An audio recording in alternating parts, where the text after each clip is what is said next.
একই দলে দুজন মেসি, সেই দলেই রোনালদো। আবার বিপক্ষ দলেও আছেন মেসি, সঙ্গে নেইমারও। ফুটবল দুনিয়ার সব মহাতারকা যেন নিজেদের কয়েকটা কপি নিয়ে হাজির হয়েছেন টরন্টোর নাথান ফিলিপস স্কয়ারে। পাশাপাশি দুটি টার্ফ চলছে তুমুল উত্তেজনা। একপাশে খুদে ফুটবলাররা নিজেদের পছন্দের তারকার জার্সি গায়ে, অন্য পাশে একটু বড়রা। আবার চারিদিকে দর্শক, হাততালি, উল্লাস। রোববার ছুটির দিনে সারাদিনই এমন ব্যস্ততায় কেটেছে পুরো চত্বর। যেন ঘরের মাঠে বিশ্বকাপ উদযাপনের এর থেকে ভালো অপশন আর হতেই পারে না। এখানে খেলতে পেরে আমার খুবই ভালো লাগছে। এখানে এসে বিভিন্ন দেশের সবাই মিলে খেলাটাই আনন্দের।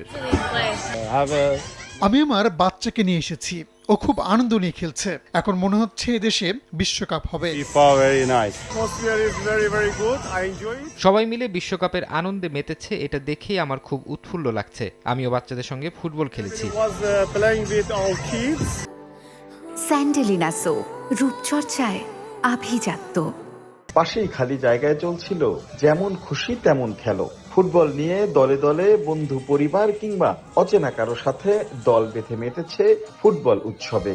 সুযোগ পেয়ে সেই বল নিয়েই নানা কসরত দেখিয়েছেন অনেকেই। এই উৎসবে সামিল হয়েছিলেন প্রবাসী বাংলাদেশিরাও। ফুটবলের এই মহাযজ্ঞ ঘিরে এমন আয়োজনে তারাও উচ্ছ্বসিত।